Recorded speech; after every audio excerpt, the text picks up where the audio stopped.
I want you to picture a high-stakes financial tug-of-war happening right this very minute. Right, a really intense one. Yeah, exactly. On one side, you have the weight of immense global economic anxiety pulling as hard as it can to, drag the market into a state of panic. Then on the other side, you have rising interest rates dragging everything in the opposite direction. Exactly. And right in the center of this tension, marking the very middle of this massive tug-of-war, is a single, incredibly heavy number. $4,000. It's an absolute battleground right now. It really is. Yeah. Right then, welcome to the deep dive. Thanks for having me. So before we jump straight into things, please make sure to like the video, subscribe to the channel, and leave a comment below with your opinion on what we're covering today. It really helps us out. It definitely does. Now, I want you to imagine watching $200 of value just, completely vanish into thin air. Poof. Gone. Exactly. Just gone in the time it takes to brew your morning coffee. Because that is exactly what just happened to gold over the last 3 trading sessions. It's been a brutal week. Brutal is the word. It's the evening of June 25th, 2026, and I'm looking at this massive stack of market reports, the technical charts and the macroeconomic research you send us. Right. And the precious metals market is essentially in the middle of a high-stakes standoff. Joining us to help make sense of all this is senior market analyst Dr. Khalid Al-Nuaimi. Happy to be here, though I wish the markets were a bit calmer for everyone's sake. Yeah, no kidding. So you asked us to sift through all this data to answer one burning question for you.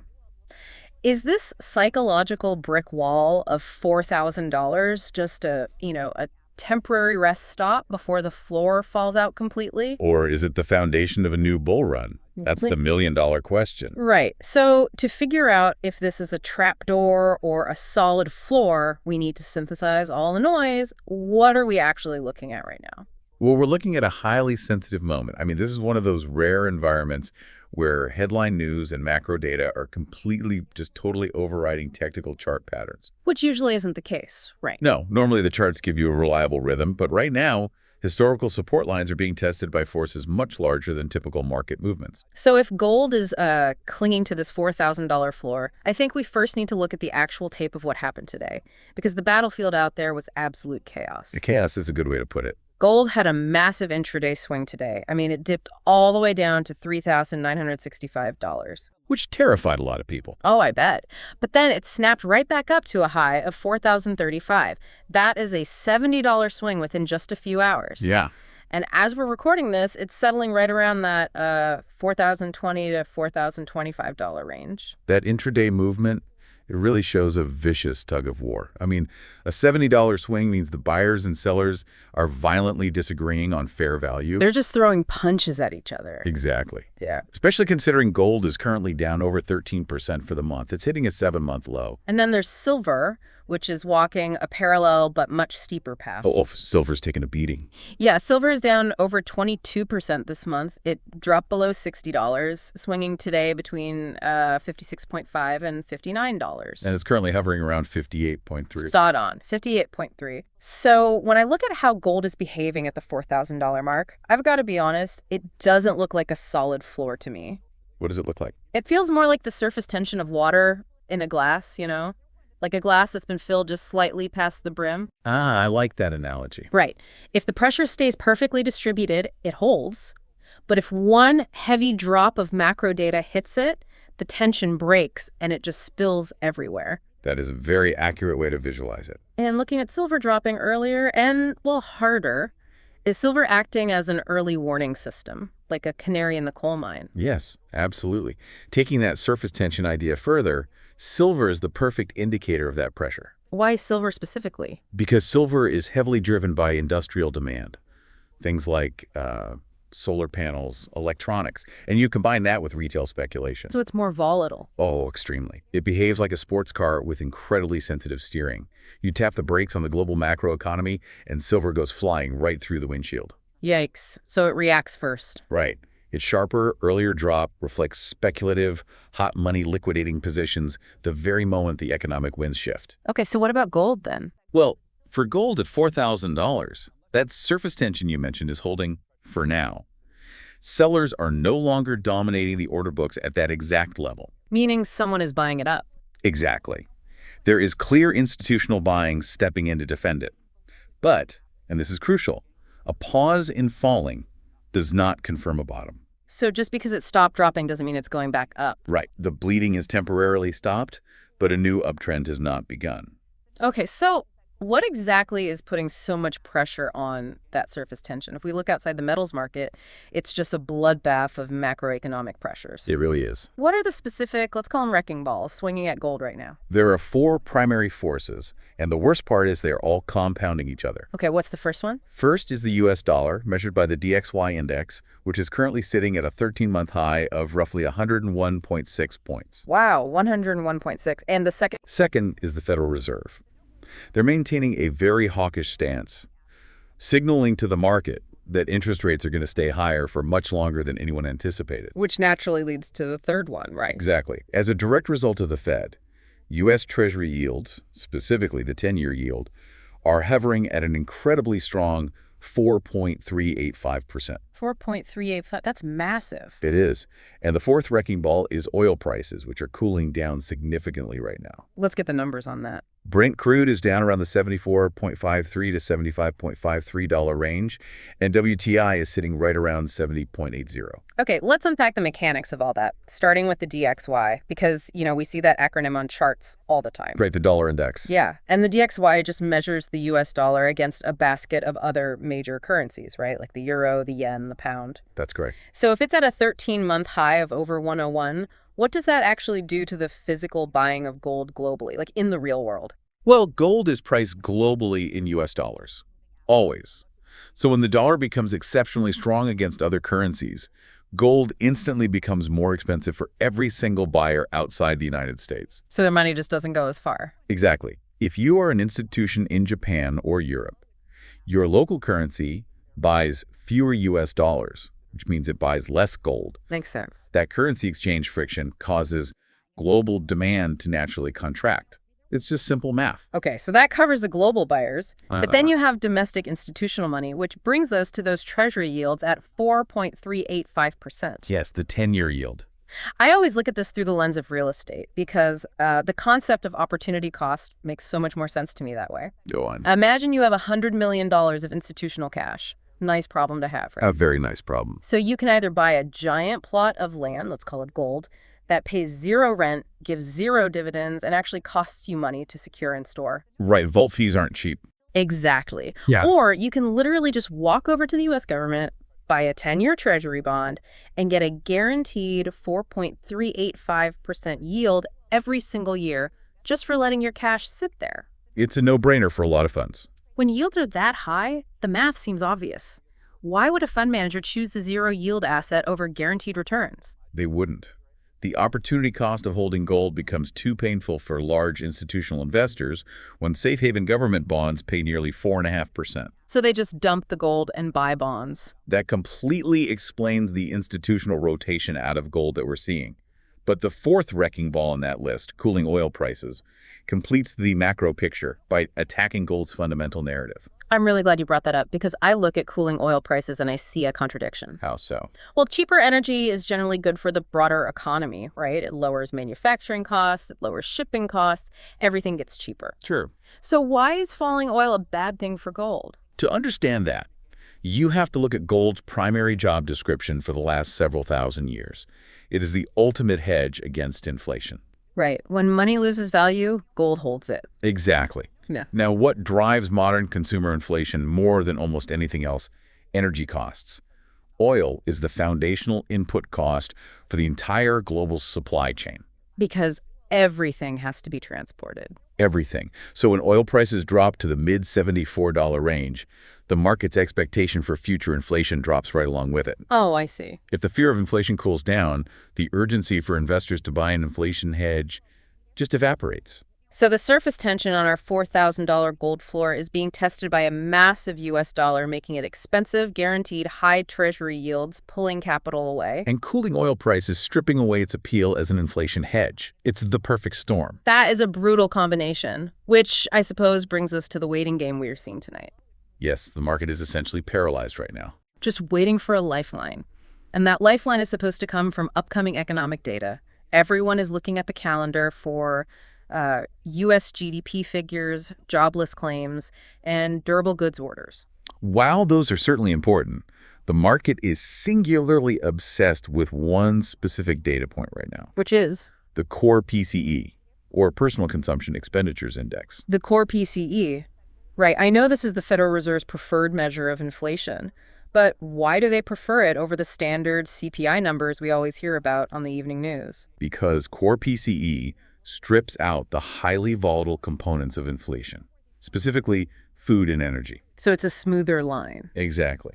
The Fed looks at this because it shows the underlying sticky inflation in the economy, the structural price increases in services and goods that are much, much harder to get rid of once they take root. And the data for May just came in at 0.3%, right? Which is higher than the forecasted 0.2%. Correct. It came in hot. Wait, hold on. This is where I'm totally confused by the market's reaction. What's confused? You just explained that cooling inflation driven by falling oil hurts gold because gold needs inflation to thrive. Yes, the inflation hedge mechanism we just talked about. Right, but the core PCE just came in higher than expected at 0.3%. That means the underlying sticky inflation is actually staying hotter than the market thought. It is. So if inflation is sticky, shouldn't investors be panicking and rushing back into gold to protect their wealth? Why did the market react so bearishly to high inflation data? That is a great observation, and it reveals a fascinating paradox about how modern markets prioritize fear. Okay, unpack that for me. The underlying logic you just mapped out, higher inflation equals higher gold prices, is historically accurate. But we are currently operating in a heavily financialized, distorted macro environment. Meaning the old rules don't quite apply right now. Exactly. Right now, when investors see sticky inflation, they don't think, I need gold to protect my purchasing power. What do they think? They think the Federal Reserve is going to look at this sticky inflation and keep interest rates higher for much longer to crush it. It all comes back to the Fed's reaction to the data, not the data itself. Spot on. The current market psychology is entirely captured by the fear of central bank policy. So they fear the cure more than the disease. Precisely.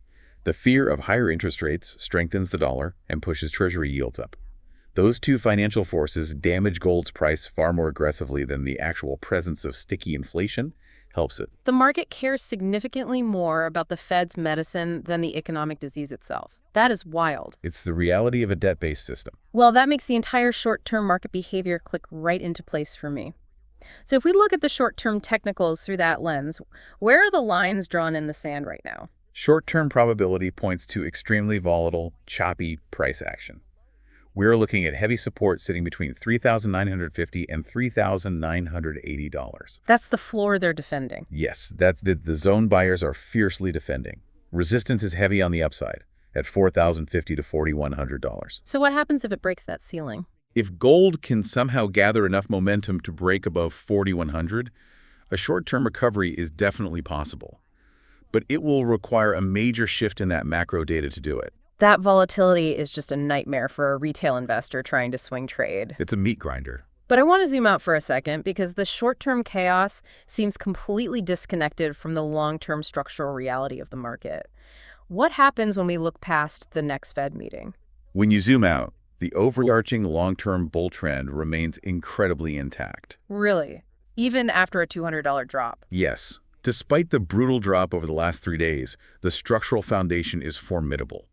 You have staggering levels of unfunded public debt in the major economies, constant geopolitical friction. Which never seems to end. Never.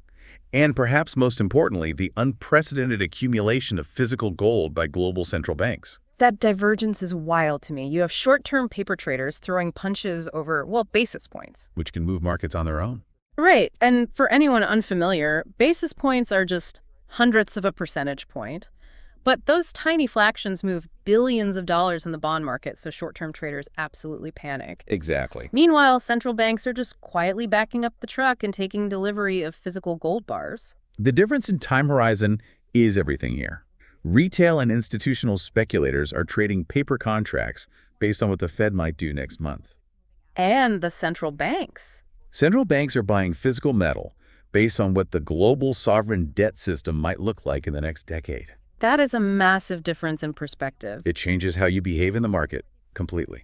So knowing that this massive structural support exists long-term, but the short-term is an absolute minefield, what should you, the listener, actually do with this knowledge? It comes down to what kind of participant you are.